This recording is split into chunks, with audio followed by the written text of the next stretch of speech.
और नहीं जानती कि हमें क्या करना है और बॉन्डेज में है।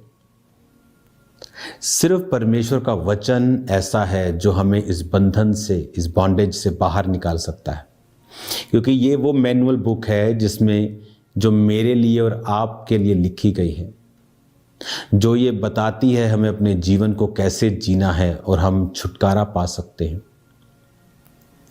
तो आज जब हम परमेश्वर के वचन को पढ़ेंगे, ये बहुत इंपॉर्टेंट है वर्ड पढ़ना। अब्राहम के बारे में हम पढ़ें। सबसे पहले जब आप बाइबल को खोलते हैं तो हमें आदम का जिक्र मिलता है। हाबिल, कैन ने हाबिल को मार दिया क्योंकि कैन की जो ऑफरिंग थी वो कबूल नहीं हुई, क्योंकि परमेश्वर आपकी ऑफरिंग बाद में पहले आपके साथ अपने संबंधों को चाहता है। जब कबूल नहीं हुई तो वो दुखी हुआ, जेलस किया, अपने भाई को मार दिया। वहाँ से उसे भागना पड़ा, भगोड़ा होकर उसे रहना पड़ा।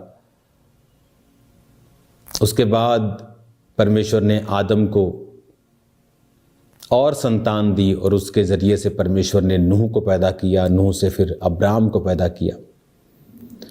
जितने जन आप हीरो देखेंगे, चाहे वो अब्राम हो, फिर बाद में उसका नाम अब्राहम हुआ, चाहे वो दाऊद हो, चाहे वो जितने भी आप परमेश्वर में हीरो देखेंगे, उनकी एक चीज़ आप देखेंगे कि वो सब लोग संबंध जोड़े हुए थे परमेश्वर के साथ।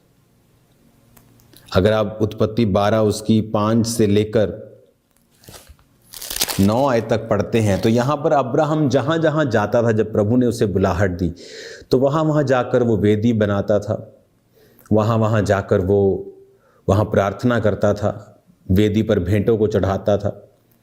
वचन अभी लिखा नहीं गया था, अभी तो मूसा ने 400 साल बाद आना था।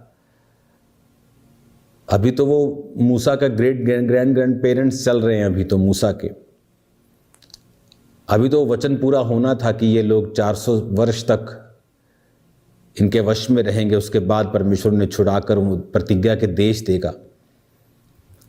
अभी तो वो होना था, लेकिन अब्राहम का कनेक्शन परमेश्वर के साथ देखो कैसा था।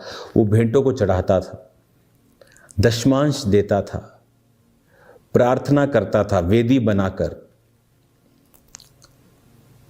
8 आयत में लिखा, जेनेसिस 12 उसकी 8, वहाँ से आगे बढ़ के वो पहाड़ पे आया जो बेतेल के पूर्व की ओर अपना तंबू उस पर खड़ा किया, जिसके पश्चिम की ओर बेतेल, पूर्व की ओर ए है। वहाँ भी उसने यहोवा के लिए एक वेदी बनाई और यहोवा से प्रार्थना की। वहाँ भी मतलब जहाँ जाता था वो वेदी बनाता था, जहाँ जाता था वो प्रार्थना करता था। रिलेशनशिप, आज सबसे बड़ी प्रॉब्लम यह है, आज हम अंधेरे में इसलिए हैं क्योंकि हम सुन नहीं पा रहे हैं कि प्रभु क्या चाहता है, हम क्या करें। कंफ्यूज इसीलिए हैं, मालूम नहीं हम क्या करें। बिजनेस नहीं चल रहा, मालूम नहीं कि हम क्या करें, ये करें कि कोई और करें। रीजन क्या है? क्योंकि जब आपका पर्सनल रिलेशन प्रभु के साथ नहीं होगा, तब तक आप परमेश्वर की आवाज और अपने व्यक्तिगत बुलाहट को नहीं समझ पाएंगे। इसीलिए आप अपनी माँ से जितना मर्जी प्यार करें, लेकिन जब आपको अपना पेट भरना है तो आपकी माँ खाए और आपका भर जाए, ऐसा नहीं हो सकता। आपको अपना पेट ही भरना पड़ेगा अगर आपको भूख से निजात दिलवानी है तो। वचन कहता है हर व्यक्ति अपना ही बोझ स्वयं उठाएगा।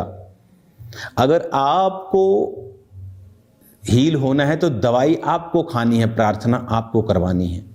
आप मेरी बात समझ रहे हैं? जब एक व्यक्ति का पर्सनल रिलेशन परमेश्वर के साथ नहीं है, वो कैपेबल नहीं है अगुवाई के कि परमेश्वर क्या चाहता है उसकी जिंदगी में। अगर उसकी मदर का रिलेशनशिप प्रभु के साथ अच्छा है तो वो प्रार्थना करके उसको स्थिर कर लेती है, प्रार्थना करके उसको गाइड करती रहती है और वो गिरता नहीं है। पर अभी भी डिलीवरेंस उसकी लाइफ में नहीं है, क्योंकि परमेश्वर ने आदम को अपने साथ पर्सनल रिलेशनशिप में रहने के लिए बनाया था। इसीलिए वचन कहता है कि परमेश्वर शाम को ठंडे समय में वाटिका में जब आता था तो आदम के साथ अपने समय को व्यतीत करता था। और जब आदम ने पाप किया और परमेश्वर वहां पे आए तो आदम वहां नहीं था। और प्रभु ने कहा, आदम तू कहाँ है? उसने कहा, प्रभु मैं नंगा था, मैं डर गया, जब तू आया तो मैं छुप गया था। परमेश्वर ने कहा, किसने बताया तू नंगा है? क्या तूने वो फल खाया है जो मैंने खाने के लिए मना किया था? जब आप प्रभु के साथ सेपरेट हैं, आप प्रार्थना में नहीं हैं, आप सहभागिता में हम क्यों नहीं हैं? क्योंकि वर्ल्ड हावी है। आदम सहभागिता में था क्योंकि उसने पाप नहीं किया, लेकिन जब पाप एंटर किया तो सहभागिता टूट गई, रिलेशनशिप टूट गई। तो जब वर्ल्ड हावी होगा, आपकी रिलेशनशिप आप प्रभु के साथ मेंटेन नहीं करेंगे। आप रिलेशनशिप मेंटेन नहीं करेंगे तो आपकी अगुवाई नहीं होगी, जो प्रभु सर्कमस्टेंसेस के जरिए, आत्मा के जरिए, वर्ड के जरिए और फोर्सफुली भी करता है कई बार, जो आप अपनी ताकत से नहीं कर सकते। ये एक ऐसी फोर्स होती है कि जो आप चल पड़ते हैं उधर, आपको मालूम नहीं होता भाई मुझे क्या करना है, लेकिन उस कंफ्यूजन में भी प्रभु आपके साथ होता है। अगर आप प्रभु के साथ राइट रिलेशनशिप में है तो फिर वो भी आपको राइट प्लेस पे पहुंचा देती है। लेकिन जब प्रभु के साथ आपका रिलेशनशिप सही नहीं होता तो कंफ्यूजन्स और प्रॉब्लम्स और ट्रबल्स और कर्जे और दिस एंड दैट, फिर वो हमारी लाइफ का एक रेगुलर हिस्सा होते हैं और प्रभु नहीं चाहता ऐसा हो। फर्स्ट थिंग जो आपको इस्टेब्लिश्ड करनी है वो है पर्सनल रिलेशनशिप प्रभु के साथ। पर्सनल टाइम स्पेंड करना हैं, चाहे इस दुनिया में हो चाहे परमेश्वर से हो। फिर आप गिव करेंगे, आप बोएंगे। प्रभु से प्यार करते हैं, आप पैसों को बोएंगे, आप प्रार्थनाओं को करें। आप किसी व्यक्ति से प्यार करते हैं, आप उसको गिफ्ट देते हैं, आप उसके सुख दुख में साथ खड़े होते हैं, आप उसके साथ समय बिताना चाहते हैं। लेकिन आप प्रभु के साथ प्यार नहीं करते हैं अगर आप उसके साथ समय नहीं बिताते हैं तो ये निशानी है। और अगर आप रिलेशनशिप में प्रभु के साथ स्ट्रांग नहीं हैं, आपको अंदर से फीलिंग जगाने की जरूरत नहीं। It's not a matter of feelings की फीलिंग, प्रभु के साथ रिलेशनशिप बिल्ड करना feeling, no it's not a matter of feeling. ये फीलिंग का मैटर नहीं है। Just spend time with God and his word. उसके साथ रोज समय बिताएं, दिल करे ना करे, डाउट हो दिमाग में, होगा काम नहीं होगा, प्रभु जीवित, उस एनी डाउट। जब मैं परमेश्वर में, आप बहुत से डाउट होते थे, लेकिन प्रभु के साथ समय बिताएं।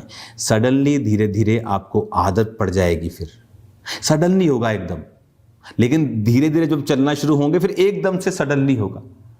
एकदम से सडनली एकदम से नहीं होगा, लेकिन आप धीरे धीरे चलते जाएंगे, then suddenly something will happen. कुछ बिग वे आपके लिए ओपन होगा, समथिंग मिरेकलस आपकी लाइफ में कुछ घटनाएं होंगी, आपको मालूम होगा, ओह मेरा प्रभु के साथ रिलेशनशिप है, ये इससे मैं बच नहीं सकता था लेकिन मैं बचा, मैं परमेश्वर में, मैं इसका मतलब मैं ओके परमेश्वर है। आपको तब कॉन्फिडेंस आएगा। दाऊद ने गोलियत को मारने से पहले प्रभु ने उसको अलग अलग शेर और भालू को मरवाया। दाऊद को कॉन्फिडेंस था कि अगर मैं उनको मार सकता हूँ मैं इसको भी मार सकता। बट वो भी कॉन्फिडेंस एक रिजल्ट था, एक असर था परमेश्वर के साथ संबंध का जो उसके साथ प्रभु के थे। अगर आप प्रभु के साथ रोज समय बिताएंगे, आपका रिलेशनशिप स्ट्रांग नहीं, आपको अंदर से फील नहीं आता, आपको अंदर से फील जगाने का जरूरत नहीं है। आपको रोज समय व्यतीत करना है प्रार्थना में, वचन में, वर्शिप में, every day every day every day every day.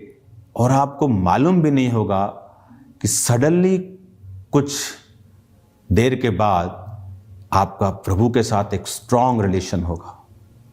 चीज़ें मूव कर रही होंगी, काम करनी शुरू कर रही होंगी, वही बिजनेस, वही फाइनेंस, वही परिवार काम कर रहा है, थिंग्स आर वर्किंग आउट, अपने आप चीज़ें हो रही हैं, फ्लो चल पड़ा है। और ये रिजल्ट होगा प्रभु के साथ संबंधों को कायम करने का। आज हम संघर्ष इसलिए कर रहे हैं क्योंकि हम अपना मेजर काम नहीं कर रहे हैं। बाइबल का हर महान हीरो, एक उसकी लाइफ में ये आदत 101% होगी, 100% नहीं। प्रभु के साथ राइट रिलेशनशिप गलती की, रिलेशनशिप नहीं छोड़ा। शाऊल और दाऊद में क्या फ़र्क था? बाप दाऊद का बड़ा था, फिर भी वो माफ़ हुआ। रिलेशनशिप, प्रभु के साथ रिलेशन बनाओ, संबंध बनाओ, उसके साथ बैठो, टाइम स्पेंड करो, सेम नहीं रहेंगे आप। अपने हाथों को उठाओ। पिता, तेरे जीवित नाम में हर प्रकार का रोग आज इनकी जिंदगियों को छोड़ के चला जाए। सब प्रकार की बीमारियां इनको छोड़ के चली जाएं। इन्हें ब्लेस कर, फाइनेंशियली, फिजिकली, मेंटली, स्पिरिचुअली, हर तरफ से इन्हें आगे बढ़ा मेरे पिता। अपने शरीर पर, अपनी चेस्ट पर हाथ रखो। यीशु मसीह के नाम में मैं आपको ब्लेस करता हूं। शैतान को कमांड करता आपकी लाइफ को छोड़े और जाता रहे।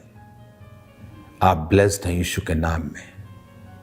आपकी लाइफ सेम ना होगी।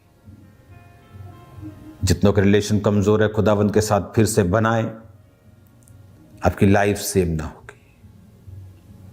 God bless you all. God bless your families, business, your finances, everything which belongs to you.